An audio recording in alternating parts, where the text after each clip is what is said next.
저 그것도 진짜 궁금한 게 제가 사실 한 조직에서 움직이지 않고 계속 거의 무슨 그 고인돌처럼 있었어요.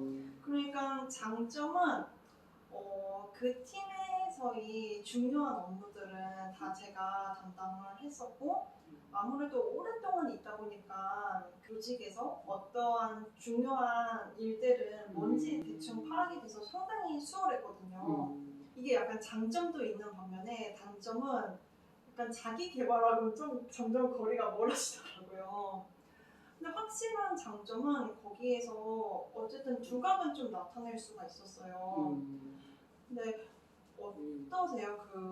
한 조직에서 계속 있는 게 좋은 건지 아니면은 약간 다른 조직으로 막 빨리빨리 이렇게 이동하면서 있는 게 좋은지 그게 모르겠더라고요. 지금도 움직이지 않고 있는데 가끔은 이게 진짜 살아서 있는 건지 아니면은 도전을 안 하는 건지 좀 그게 스스로도 반성을 하는 포인트긴 해요. 내가 아까 잘했다고 하는 부분이 요즘 젊은 세대들을 보니까 직장 자체를 막 옮기는 것 자체가 혹시 내 어떤 커리어에도 좋고 내 능력 아니야 라고 생각하는 경우도 있는데 물론 그런 부분도 있다고는 보지만 저 같은 경우는 한 직장에 있으면서 뭐 거의 30년 동안에 같은 일을 했던 게 보통 한 7, 8년씩 했던 것 같아요. 그래서 처음 입사했던 조직에서도 약 8년 있었고 그 다음에 두 번째로 옮긴 조직에서도 같은 업무 유형이지만 업무 영역이 여러 군데가 있잖아요. 근데 그 업무 영역을 다 섭렵하니까 그게 한 2, 3년 됐던 것 같아요. 그리고 나서 이제 조직장이 되고 임원이 되면서는 계속 움직이는 거죠. 저는 조직에서는 좀 변화를 가져갈 필요가 있다는 게 한 업무에 너무 몰입을 하게 되면은 그쪽으로 사고도 편향되고 또 업무에 대한 스킬도 그쪽에 익숙해지다 보니까 새로운 변화에 대해서 되게 겁내게 돼 있거든요.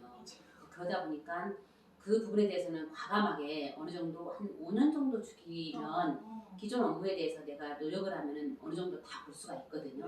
그러면은 또 다른 업무로 가서 또 새로운 업무를 하다 보면은 어떤 현상이 발생하냐면은 내가 기존에 갖고 있던 생각들과 이게 서로 연결이 되는 부분도 있고 이거 보완해야 되겠다라는 부분도 생기거든요. 이쪽 업무를 알므로써 이쪽 업무를 더 지원해 줄 수 있는 부분도 생겨요. 그 다음에 또 반대로 이쪽 업무를 하다 보니까 서로가 중복하고 있었던 업무에 대해서 또 효율화도 생기거든요. 그래서 업무를 이제 저도 그 회사 내에서 항상 이슈가 되는 게 한 곳에서 정인님 같이 베테랑이 돼버린 사람들을 안 놀려고 하거든요.